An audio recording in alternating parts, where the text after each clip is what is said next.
Avant toute chose, soyez bienvenus ce matin. Et si vous nous suivez via YouTube, soyez également les bienvenus. Ça fait plaisir de voir des gens qui viennent régulièrement, des gens qui n'étaient pas là depuis longtemps, qui reviennent, des gens qui sont de passage. Soyez bienvenus, qui que vous soyez. Est-ce que vous pourriez souhaiter la bienvenue à la personne qui est à côté de vous? Sans la toucher, sans enlever votre masque. Voilà, un petit coup d'œil. Bonjour, sois le bienvenu. Voilà, c'est important. Ce matin, on va parler d'intimité. Est-ce que ça vous branche? Si ça ne vous branche pas, on va quand même parler d'intimité. On va se brancher, merci Michel. On va parler d'intimité ce matin et on va parler de la manière de connaître intimement Dieu. Vous savez qu'on ne peut pas être intime avec tout le monde. Vous le saviez ça? On ne peut pas être intime avec tout le monde. Le synonyme de l'intimité, d'une relation intime, c'est une relation qui est profonde. Ce n'est pas superficiel, c'est profond. La traduction anglaise de ami intime, c'est close friend, ami proche. Des fois, c'est bien de prendre des traductions d'autres langues parce que ça permet d'enrichir. Close friend, un ami intime, c'est quelqu'un qui est proche. L'intimité n'a rien à voir avec la connaissance théorique et générale, aussi importante soit-elle.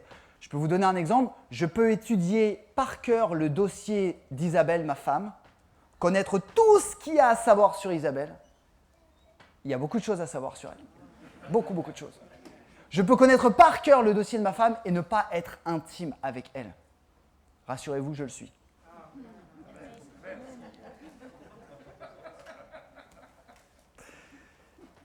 L'intimité, chers amis, elle est présente dans une relation qui est privilégiée et dans une relation qui est éprouvée. Devenir intime, ça prend du temps. Ça prend du temps. Je voudrais vous donner un exemple et je voudrais prendre mes parents en exemple qui sont mariés depuis 6 mois. Non, je rigole. C'est juste pour savoir si vous étiez avec moi. Qui sont mariés depuis... Oui, c'est vous, pardon. Depuis 45 ans, c'est ça? À quelques brouettes près. Ils sont mariés depuis 45 ans. Ils sont plus intimes aujourd'hui qu'ils ne l'étaient il y a 10 ans. Ils sont tellement intimes qu'ils sont un, alors qu'à la base, ceux qui les connaissent bien savent qu'ils sont tous les deux opposés. Et ma mère dit Amen. Ils sont tellement intimes que quand mon papa rentre le soir, ouvre la porte et fait « Ma maman sait qu'il n'a pas passé une bonne journée ». Ils sont tellement intimes que quand ma maman avait conseillé quelque chose à mon papa et qu'il ne l'a pas fait et qu'il s'est trompé, quand ma maman regarde comme ça, sans rien dire, il sait qu'elle lui a dit « je te l'avais dit ». Ils sont tellement intimes et ça prend du temps. Et frères et sœurs, je voulais nous dire ce matin que Dieu désire établir une relation profonde et intime avec chacun d'entre nous. Dieu désire établir une relation intime avec chaque être humain, qu'il soit croyant ou non croyant. C'est le désir de Dieu. Il désire que nous le connaissions intimement et être en communion avec lui. Pourquoi? On pourrait se demander pourquoi Dieu veut être intime avec moi? Tout simplement parce qu'il nous a créés. Nous sommes la machine, entre guillemets, de Dieu. Ceux qui aiment le livre de la Genèse, il nous est dit dans Genèse 2,7 que Dieu insuffle dans les narines de l'homme le souffle de vie. Dieu est l'instigateur du bouche à bouche avant les sapeurs-pompiers. Il a soufflé de l'air dans les narines. Le souffle de Dieu vit en nous. Amen. C'est forcé qu'il veuille avoir une communion avec nous, c'est lui qui nous a créés. Le problème, c'est qu'on le sait tous, cette communion qui a été créée à la base par Dieu, elle a été brisée. Cette intimité, elle a été brisée par quoi? Par la désobéissance, par le péché, par le mal qui est venu par Adam et Ève, qui ont désobéi à Dieu par orgueil et qui se sont séparés.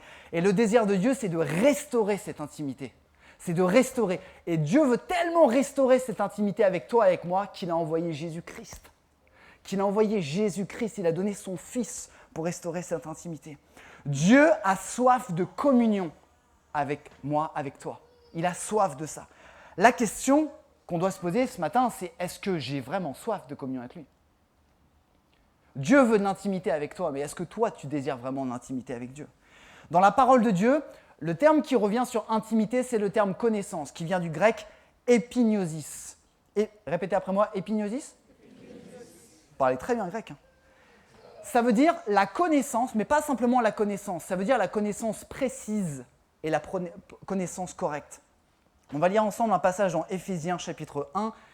Il va s'afficher, si vous voulez, vous pouvez également lire avec nous dans vos Bibles, Éphésiens 1, verset 17, c'est l'apôtre Paul qui parle, il parle à l'église d'Éphèse, et il dit « Je demande que le Dieu de notre Seigneur Jésus-Christ, le Père qui possède la gloire, vous donne par son esprit sagesse et révélation pour que vous le connaissiez, pour que vous le épignosis, pour que vous soyez intime avec lui. » Je ne sais pas si vous connaissez ce passage dans la Bible où Jésus prie pour ses disciples avant d'être crucifié, et il dit à son Père, je te prie pour que mes disciples soient un, comme toi et moi nous sommes un, moi en eux et toi en moi. C'est un peu compliqué, hein.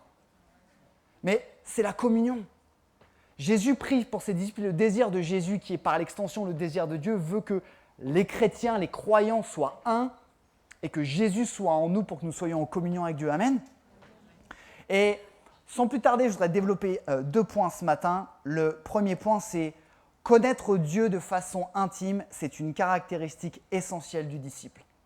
C'est essentiel. Est-ce qu'il y a des gens dans cette salle qui souhaitent être disciples de Jésus-Christ? Levez votre main. OK. Donc c'est à vous que je m'adresse.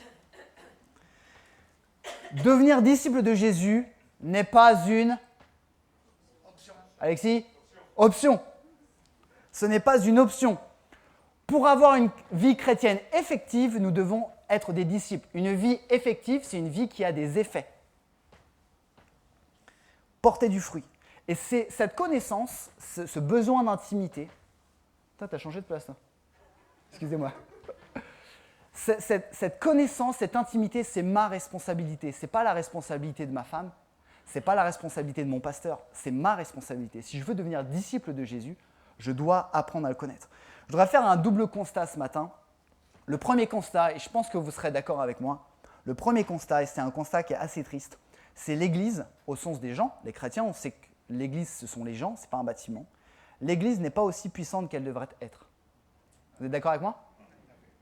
L'Église n'est pas aussi... Quand vous lisez ce qui se passe dans la parole de Dieu, quand vous regardez notre semaine, moi le premier, moi cette semaine, je suis désolé, je n'ai pas guéri de lépreux.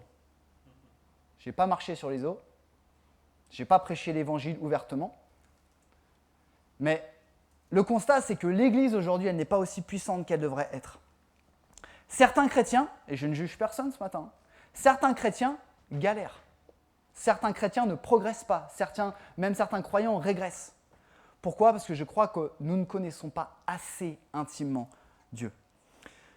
Un frère de l'Église qui fait partie de l'équipe de prédicateurs, Gérard, je crois qu'il n'est pas là ce matin, il a dit quelque chose il y a quelques mois ou quelques années que j'avais noté dans un message. Ça m'avait interpellé. Il avait dit « Croire en Dieu ne veut pas forcément dire bien le connaître ». Lisons cette phrase. « Croire en Dieu ne veut pas dire forcément bien le connaître. » Ça, c'est le premier constat, c'est que l'Église n'est pas aussi puissante qu'elle devrait être. Le deuxième constat, c'est que la Bible nous appelle clairement, si nous croyons en Jésus, à devenir des disciples de Jésus. En anglais, on dit des followers. Vous savez, ceux qui sont fans de Insta, des réseaux sociaux, on appelle ça un followers. Quelqu'un qui follow, qui veut dire en anglais ? Suivre. Vous êtes tous bilingues. Grec, anglais, le don des langues ici, c'est wouh! La Bible nous appelle à être des disciples de Jésus-Christ. Qu'est-ce que le disciple ? C'est quoi un disciple ? Le disciple, c'est l'étudiant, c'est celui qui se laisse enseigner. Et je ne peux être un disciple de Jésus, de Dieu, que si je suis proche de lui. Si je suis loin de lui, je ne vais pas entendre son enseignement. Je dois me rapprocher, je dois devenir intime avec Dieu. 2 Pierre 3, 17, on va lire ensemble ce passage. 2 Pierre 3, 17. Tenez-vous donc sur vos gardes, de peur qu'entraînés par l'égarement des impies, et les impies c'est les pécheurs, les personnes qui ne croient pas en Dieu, vous ne perdiez la ferme position qui est la vôtre. Écoutez bien, le verset 18, on lit ensemble. « Mais grandissez dans la grâce et dans la connaissance de notre Seigneur et Sauveur Jésus-Christ. » La question que je voudrais nous poser ce matin, pardonnez-moi d'être un peu brutal, mais vraiment, j'ai vraiment reçu ça sur le cœur. Est-ce que je me contente juste du salut ou est-ce que je veux réellement plaire à Dieu ? Est-ce que ce matin, toi qui es chrétien, tu te contentes juste du salut? Je crois en Dieu, après la mort, je vais au paradis, c'est super. Ou est-ce que tu désires vraiment plaire à Dieu et devenir un disciple? Parce que le pasteur Pascal Bonaz a dit « Le salut est gratuit, mais devenir disciple vous coûte tout ce que vous avez. » Et ça fait mal de le dire. Si je ne connais pas Dieu, comment vais-je pouvoir vivre avec lui en harmonie quotidiennement? Si je ne connais pas Dieu intimement, comment vais-je pouvoir savoir ce qui lui plaît et ce qui ne lui plaît pas? Je voudrais vous donner un exemple concret. Vous êtes toujours avec moi ce matin? Ceux qui dorment, levez la main. Merci Mireille. Je voudrais vous donner un exemple. Si je ne vis pas quotidiennement avec Dieu, je ne pourrais pas le connaître. Il y a bientôt 15 ans, Isabelle et moi, nous nous sommes mariés. C'était déjà bien longtemps.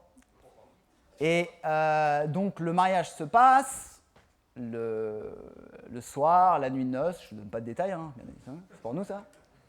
Et le matin, nous nous levons et on petit déjeune ensemble. Tu te rappelles de ce jour-là? Et dans la famille Joutet, c'est qu'on a un problème, c'est qu'on parle beaucoup. Il y en a qui ont ce problème-là? Lève ta main, ouais. Je vois quelques frères, voilà. On parle beaucoup. Et donc on se lève, on prépare le petit déjeuner, et là je commence à parler à ma femme. Oui, l'enchaîner, pardon, soyons précis. Et là je lui parle. Elle déjeune, et tout d'un coup, elle tourne sa tête vers moi, elle ne dit rien, elle me lance un regard qui me dit clairement « Tais-toi ». Tais-toi. Bon, j'ai eu un grand moment de solitude. Si je ne m'étais pas marié avec Isabelle, si je ne vivais pas quotidiennement avec elle, comment pourrais-je savoir que le matin, il ne faut pas lui parler? Il y a des gens comme ça ici? J'en connais certains. C'est la même chose avec Dieu. Si tu ne connais pas Dieu intimement, comment puis-je savoir ce qui lui plaît et ce qui ne lui plaît pas? La Bible, oui, mais ça ne suffit pas. La Bible dit des choses, mais Dieu nous aide à aller plus loin. Il nous parle à travers la parole de Dieu. Il y a différents niveaux de connaissance de Dieu. Il y a connaître ce que Dieu a fait, l'évangile, et c'est bien pour commencer. Il faut connaître que Dieu nous aime, a envoyé Jésus, son Fils, pour mourir à notre place. C'est super. Mais ça ne suffit pas. Amen. Il y a connaître ce que Dieu a fait, et il y a vivre ce que Dieu fait dans ma vie tous les jours. Amen. Il y a connaître ce qu'il a fait dans la Bible, et il y a connaître et vivre ce qu'il a fait pour moi jeudi à 15h. Je ne sais pas ce qu'il a fait pour moi jeudi à 15h, c'est un exemple. Ce que Dieu fait ou a fait dans ta vie est aussi important que ce que Dieu a fait ou a fait dans la Bible. Je recommence. Ce que Dieu a fait dans ta vie, il t'a guéri, il t'a dirigé, il t'a consolé, est aussi important que ce qu'il a fait dans la parole de Dieu. C'est le même Dieu, amen. Amen. Le croyant, différents niveaux de connaissance. Le croyant connaît Dieu. Le croyant connaît la Bible. Le croyant connaît certains passages par cœur. Alors que le disciple connaît son enseignant et le côtoie tous les jours. Le croyant connaît Dieu. Le disciple connaît son enseignant et le côtoie tous les jours. Je donne encore un exemple. Il y a ceux qui disent « Jésus-Christ a guéri des gens dans la Bible ». Il y a ceux qui disent « Jésus-Christ a guéri quelqu'un dans mon assemblée ». Et il y a ceux qui disent « Jésus a opéré un miracle dans ma vie ». Vous voyez la différence de connaissance? La différence d'intimité? Quand tu parles de Dieu autour de toi, est-ce que tu parles des histoires de la Bible ou est-ce que tu parles de ton expérience de vie? À votre avis, qu'est-ce qui va toucher plus les gens autour de nous en disant « Tu sais, il y a 2000 ans, il y avait un homme qui s'appelait Zachée. Jésus est allé le voir, il était sur un sycomore. C'est important, hein? Oui, merci Seigneur pour ça. » Qu'est-ce qui va toucher le plus les gens? C'est de dire « J'étais malade, Dieu m'a guéri. J'étais dépressif, Dieu m'a guéri. » C'est ça qui touche, qui permet à l'évangile d'être puissant. Je vais encore plus loin, pardonnez-moi. Vous me permettez d'aller plus loin? Il y a ceux qui ont entendu parler du Saint-Esprit. Il y a ceux qui connaissent quelqu'un qui est rempli du Saint-Esprit. Et il y a ceux qui sont utilisés par le Saint-Esprit. Amen. Je voudrais vous donner un exemple. Dans notre Église, nous croyons à la puissance du Saint-Esprit. Amen. Nous croyons au don du Saint-Esprit. Amen. Nous croyons à la parole de prophétie, de connaissance. Nous croyons au don de guérison. Pourquoi n'y a-t-il pas plus de gens pendant les cultes qui viennent sur le devant pour partager des paroles? Il y a un problème. J'accuse personne, je nous accuse tous. Moi en premier. Il y a un problème d'intimité avec Dieu. La connaissance de Dieu, l'intimité et donc encore plus la communion avec Dieu, elle est essentielle pour un disciple pour grandir. Plus je suis proche de Dieu, plus j'entends et je comprends ses enseignements et plus Dieu a une influence sur moi. Parce qu'il y a des gens qui veulent dire avec moi ce matin, moi j'ai besoin que Dieu ait une influence totale dans ma vie, quoi. Il y a des gens qui veulent dire ça ce matin.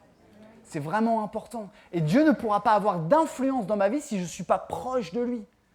Deuxième point et dernier point, comment développer une réelle intimité avec Dieu? Est-ce que ça intéresse certains de savoir? Comment développer? Alors, comment avoir cette intimité? On va parler de ce qui fonctionne, mais d'abord on va parler de ce qui ne fonctionne pas. C'est bien de dire une chose, ce que n'est pas une chose.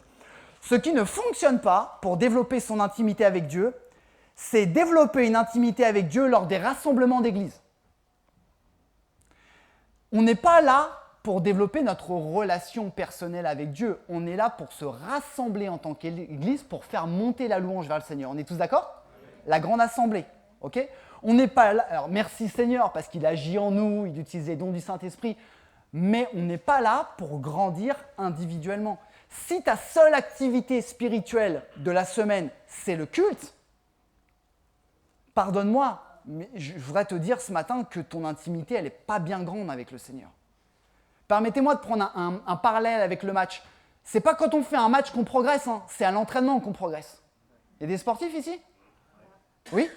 C'est à l'entraînement que tu travailles. Bien sûr, au match, on va prendre encore autre chose. Il y a des musiciens ici? C'est pas au concert que tu progresses. C'est quand tu prends un cours et que tu bosses ta partition. C'est pas à l'église qu'on développe son intimité avec Dieu. Et souvent, certains d'entre nous, on va à l'église, Seigneur, je veux vivre une relation avec toi. Oui, merci Seigneur. Mais c'est pas à l'église. L'église, avec un grand E, c'est le rassemblement des chrétiens pour faire monter la louange vers Jésus. C'est ça l'église. Regardons certains hommes et on pourrait parler aussi de certaines femmes dans la Bible. Regardez le prophète Élie. Quand Dieu lui a parlé, il était dans une caverne, une grotte. Il n'était pas au Stade de France. Il était tout seul. Il était au fond du trou.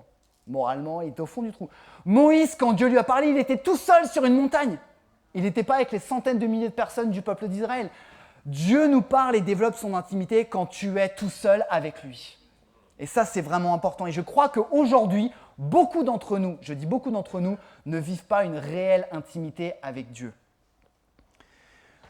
Deuxième chose, ce qui ne fonctionne pas, vivre l'intimité avec Dieu à travers un proche ou une personne, c'est-à-dire vivre l'intimité par procuration. Je ne peux pas vivre mon intimité avec Dieu à travers Isabelle, ma femme, ou à travers William, mon papa. Oui, j'aurai un bénéfice, parce que si Isabelle est intime avec Dieu, elle sera changée. Et là, vous dites tous Amen. Donc forcément, si elle sera changée, elle sera plus gentille avec moi, etc. etc. Je n'ai pas dit qu'elle n'était pas gentille avec moi. Vous me faites dire ce que je n'ai pas dit. Oui, ça fonctionne. Je ne peux pas vivre mon intimité à Dieu par procuration. Vous savez quoi? C'est comme le salut. C'est pas parce que ton mari est sauvé et croit en Jésus que tu iras au paradis. Pardonnez-moi de vous dire ça. Permettez-moi de vous le dire. Ce n'est pas parce qu'un membre de ta famille te parle de Jésus tous les jours.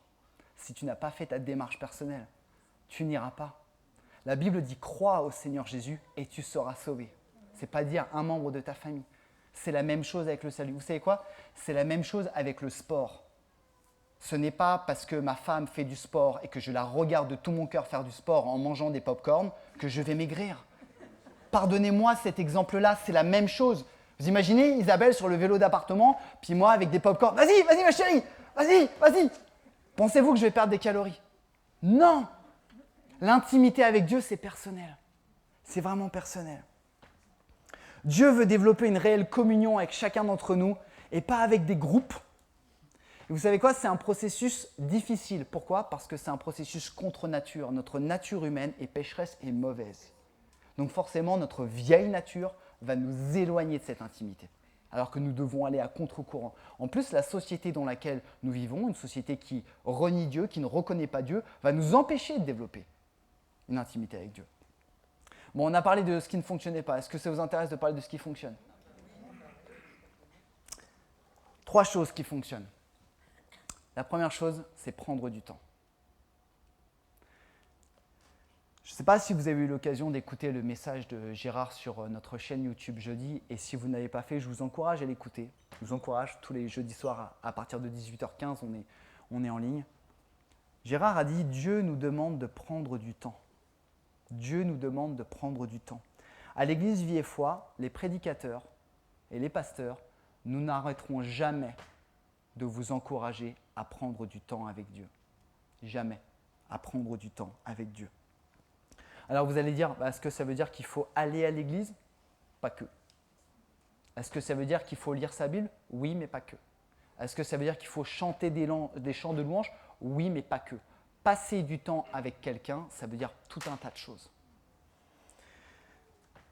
Le temps que je choisis de passer avec Dieu, écoutez bien, le temps que je choisis de passer avec Dieu est un investissement spirituel pour ma vie qui rapporte gros. Le temps que je choisis de passer avec Dieu est un investissement spirituel pour ma vie qui peut rapporter gros. Vous savez quoi ? Le contraire est vrai aussi. Le temps que je ne choisis pas de passer par Dieu est une perte spirituelle. Prendre du temps, nous devons prendre du temps. Si tu ne prends pas du temps en semaine, je ne suis pas en train de dire que tous les matins de 6h à 7h, il faut prier. Ce n'est pas vrai. Si ton temps avec le Seigneur, c'est entre 12 et 12h08, peu importe, c'est ta relation avec Dieu. Encore une fois, on ne la vit pas par procuration. Il faut prendre du temps. Non seulement il faut prendre du temps, mais il faut laisser du temps. Plus nous vivons avec le Seigneur, plus nous vivons des choses avec lui, plus nous voyons sa main, plus nous nous rapprochons. Mes parents n'ont pas été intimes en 12 ans, en 13 ans, en 15 ans. Ils l'ont été au fur et à mesure un petit peu plus chaque jour. Et c'est ça qui est important. Le deuxième point, nous devons prendre du temps avec Dieu. Deuxième, c'est nous devons vivre notre vie quotidienne avec lui. Je reprends Gérard, merci Seigneur. Je lui ai envoyé un SMS jeudi soir parce que tout ce qu'il a dit était préparatoire à ce message. Gérard nous a dit jeudi soir, les enseignements de Dieu doivent diriger notre vie. Les enseignements de Dieu doivent diriger toute notre vie. Ça veut dire que chaque jour, au travail, quand tu fais tes courses, quand tu fais du sport, quand tu fais de la musique, quand tu fais du bricolage, les enseignements de Dieu doivent diriger notre vie. Amen ? On doit tout lui confier. Vous savez, le problème, c'est que nous, chrétiens, on engrange beaucoup de connaissances, mais pas beaucoup d'expérience. Ah, on est fort sur la Bible. Hein. La Bible Louis II, Bible du Semeur. Alors nous, ici, on a la Bible The Message. Hein. On connaît plein de trucs. Alors, on va vous réciter plein de trucs. Par contre, les expériences, posons-nous une seconde. Les disciples de Jésus n'avaient pas beaucoup de connaissances, mais ils avaient beaucoup d'expérience et de puissance. Nous, on veut remplir notre cerveau de plein d'informations. Hein, c'est le système éducatif et universitaire français, je sais de quoi je parle. On veut bourrer la tête. Par contre, utiliser ce qu'il y a dans la tête. Et si on engrangeait un peu moins de connaissances théoriques, théologiques, et qu'on mettait plus en pratique la parole de Dieu? Est-ce que ça intéresse certaines personnes? Amen. Et quand tu vis des expériences quotidiennes avec Dieu, alors ton intimité grandit avec Dieu. Et dans ces expériences, nous vivons avec Dieu des victoires et nous vivons aussi des défaites. Vous savez quoi? Quand deux personnes traversent une épreuve et en sortent, leur relation devient plus solide. Quand tu traverses une épreuve avec Dieu, quand tu sors de cette épreuve, tu deviens plus fort. Parce que tu as créé cette intimité avec Dieu. Tu as découvert des choses sur Dieu. Tu as découvert que quand tu marches dans la vallée de l'ombre de la mort, tu ne crains aucun mal parce que il est avec moi. Ta houlette et ton bâton me rassurent. Si tu n'as jamais traversé la vallée de l'ombre de la mort, tu récites tout bêtement. Troisième point, pour développer l'intimité avec Dieu, nous devons prendre du temps, nous devons vivre quotidiennement avec lui et nous devons entretenir notre relation avec lui. Entretenir. Vous savez, souvent dans les couples, je m'adresse aux couples, on dit qu'il faut entretenir son couple. Non, ça parle à personne? Ma femme est choquée. Vous savez, acheter des fleurs, acheter des... Bref. Amen. Mais c'est la même chose avec Dieu. Si tu n'entretiens pas ta relation avec Dieu, qu'est-ce qui va se passer? Ta relation, elle va faner. Ta relation, elle va faner. Pas parce que Dieu va s'éloigner de toi. Bah oui, c'est moi qui m'éloigne de lui.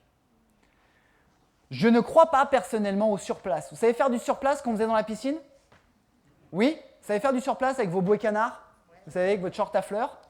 Vous faites du surplace comme ça. Dans la vie chrétienne, dans la vie spirituelle, je ne crois pas au surplace. Je crois à la dérive ou je crois à la progression. Parce qu'il y a du courant. Hein. Donc en fait, je suis sur place, puis je me laisse dériver comme ça. Tout va bien, je me sens bien. Nous avons besoin d'entretenir notre relation avec Dieu. Nous avons besoin de faire le point régulièrement avec Dieu. Et vous savez quoi? Personne ne peut faire le point pour toi. Ton pasteur ne peut pas dire, bon alors, je ne vais pas citer non, mais mon frère, ma soeur, je fais le point pour toi. Ben non, qui mieux que toi peut faire le point avec ta relation avec Dieu? Par contre, faire le point, ça fait mal. Parce que quand je fais le point sur ma relation avec Dieu, je peux pointer les bonnes choses et je peux pointer les autres choses. Et ça nécessite de l'humilité. J'ai besoin de renouveau dans ma relation avec Dieu. Et pour avoir le renouveau, j'ai besoin de demander au Saint-Esprit de venir en moi et de me montrer ce que je dois faire pour ne pas tomber dans la religion. Vous savez, ces choses qu'on fait jour après jour et qui n'ont pas de sens, qu'on fait par habitude. Nous avons besoin de rester sur le qui-vive et nous avons besoin d'entretenir notre relation avec Dieu. Nous devons progresser, apprendre à le connaître. Et je voudrais conclure. Et je voudrais vraiment qu'on passe un temps avec le Seigneur. Frères et sœurs, vous qui êtes là, peut-être pour la première fois, je voudrais vous dire ce matin que la connaissance, l'intimité avec Dieu, la communion avec Dieu, dans ta vie, dans ma vie, sera soit dans un cercle vertueux, soit dans un cercle vicieux. Je vous donne un exemple. Le cercle vertueux, plus tu t'approches de Dieu, plus tu vas apprendre à le connaître, plus tu vas te rendre compte de sa puissance, plus tu vas avoir envie de te rapprocher de lui, plus les choses du monde vont être secondaires. Un cercle vertueux. Alors que le cercle vicieux, c'est moins tu t'approches de Dieu, moins tu vas avoir envie de t'approcher de Dieu. Plus quand tu vas côtoyer des gens qui sont proches de Dieu, ça va te déranger. Plus les messages du jeudi, du dimanche, tu vas les prendre comme des accusations en disant mais pourquoi ils font ça, pourquoi? Plus tu vas te sentir mal à l'aise. Et c'est un cercle vicieux. Vous connaissez cet adage qui dit, on dit en France, hein, moins on en fait, moins on veut en faire. Vous connaissez ça? C'est la même chose. La question que je voudrais nous poser ce matin, c'est dans quel cercle te situes-tu? Est-ce que tu es dans un cercle vertueux, dans lequel de toujours te rapprocher de Dieu, de découvrir des choses, de l'intimité? Ou est-ce que tu es dans un cercle vicieux en disant oh, j'ai pas envie, oh, c'est dur, j'ai pas le temps, j'y arrive pas, et puis on trouve tout un tas d'excuses qui sont légitimes à nos yeux, hein. Mais toutes nos excuses, elles sont illégitimes aux yeux de Dieu.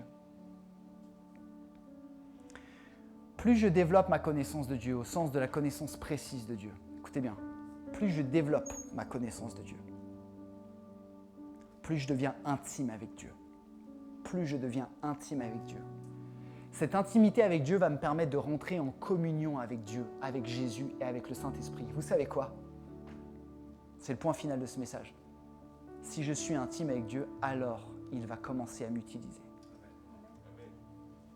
Il y a tellement de personnes et je me mets dedans parfois, il y a tellement de personnes qui ne sont pas utilisées par Dieu, qui vivent juste leur foi, qui se disent non mais ça c'est pas pour moi, ça je suis pas digne, ça.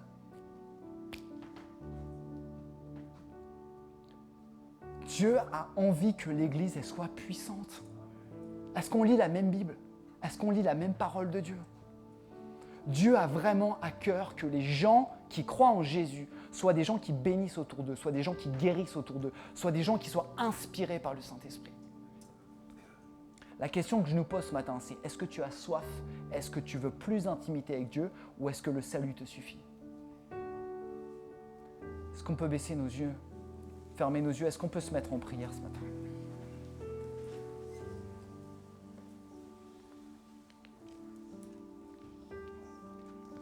Je voudrais vraiment qu'on ait un temps de sérieux devant le Seigneur.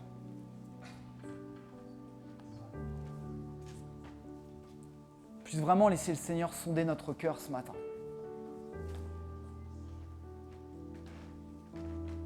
Seigneur Jésus.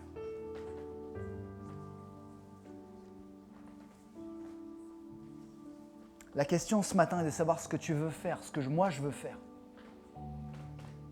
Encore une fois, on ne peut pas vivre sa vie avec Dieu, une vie puissante, une vie remplie du Saint-Esprit par procuration. On peut être faux devant les hommes, on peut être religieux devant les hommes, mais le Seigneur nous connaît tels que nous sommes.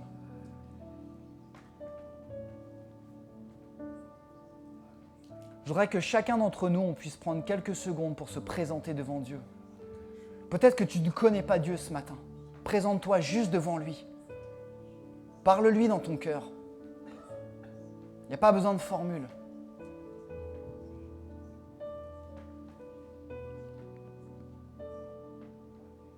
Je voudrais faire un appel ce matin et on va chanter un chant de louange qui va nous amener à plus de consécration.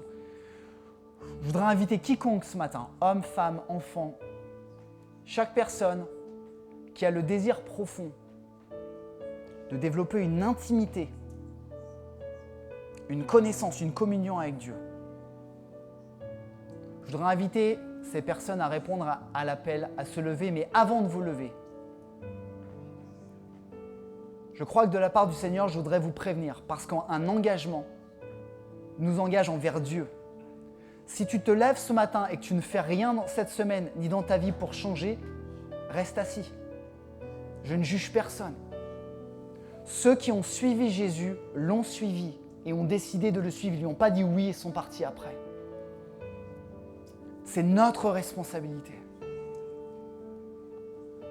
En connaissance de cause, si vous souhaitez vraiment répondre à l'appel de Dieu ce matin, là où vous êtes, je vous invite à vous lever.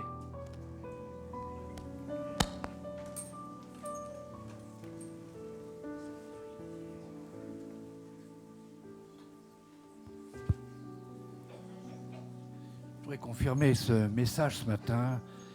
Et ce matin, pendant que j'étais en train de prier pour cette rencontre, dans mes méditations, il y a eu cette phrase et Mathias n'a pas pu le lire, mais le Saint-Esprit lui a communiqué. Je crois à la communication du Saint-Esprit. Le test de notre vie ne se trouve pas dans une église où il y a une bonne atmosphère, une bonne louange. Mais le test de notre vie, c'est là où nous sommes devant Dieu seuls. Et je pense que la décision que nous prenons ce matin est une décision sérieuse. On ne peut pas dire, Seigneur, je veux vraiment pratiquer cette intimité avec toi chaque jour. Ce matin, en nous levant, et puis demain matin, après-demain, oublier. La décision que nous prenons, c'est une décision sérieuse. Alors, sachons que ce que Dieu attend de nous, c'est de nous voir seuls avec lui. Plus nous sommes seuls avec lui, plus nous serons proches de lui.